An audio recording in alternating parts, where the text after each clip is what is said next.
बहुत से लोग इनफैक्ट एलोन मस्क भी इंसानी बस्ती को मार्स पे बसाना चाहते हैं, पर सवाल यह है कि हमने मार्स को ही क्यों चुना। चलिए मैं आपको इसके रीजन बताता हूं। सबसे पहला रीजन यह है कि मार्स ना ही ज्यादा गर्म है और ना ही ज्यादा ठंडा है। दूसरा, मार्स की मिट्टी में नमी पाई गई है। तीसरा, वहां पर पर्याप्त मात्रा में सनलाइट आती है जिससे हम लोग सोलर पावर पैदा कर सकते हैं। चौथा, मार्स के चारों तरफ एटमॉस्फेयर है जो कि हमें सन से आने वाली हार्मफुल कॉस्मिक रेज से बचा सकता है।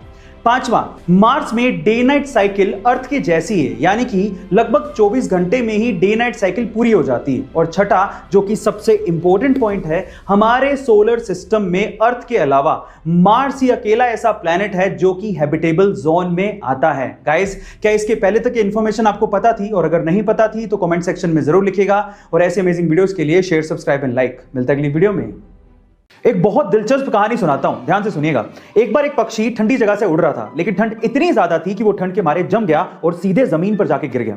पास से एक गाय जा रही थी जिसने पक्षी को तड़पते देखा तो उसने पक्षी के ऊपर गोबर कर दिया। गोबर की गर्मी की वजह से वो पक्षी धीरे धीरे रिकवर करने लगा, उसकी ठंड कम होने लगी और उसे एहसास होने लगा कि वो शायद बच जाएगा, जिसकी वजह से वो खुशी के मारे गाना गाने लगा। पर उसके गाने को गलती से किसी बिल्ली ने सुन लिया। बिल्ली ने देखा कि आवाज कहां से आ रही है, तब उसे समझ में आया कि गोबर में एक पक्षी है जो गा रहा है। तो उसने गोबर से पक्षी को बाहर निकाला और खा गया। अब इस स्टोरी का मोरल क्या है, ध्यान से सुनिएगा। पहला, जरूरी नहीं है कि जो आप पे गोबर करे या आपको कष्ट दे वो आपका दुश्मन है। दूसरा, जरूरी नहीं है कि जो आपको गोबर से बाहर निकाले या कष्ट से बाहर निकाले वो आपका दोस्त ही है। और तीसरा, जब भी आप गोबर के अंदर हो यानी कि कष्ट में हो तो अपने मुंह को बंद रखना चाहिए। गाइस, आपको ये स्टोरी कैसे लगी कमेंट सेक्शन में जरूर लिखिएगा। और ऐसे अमेजिंग वीडियोस के लिए शेयर, सब्सक्राइब एंड लाइक। मिलते हैं अगली वीडियो में।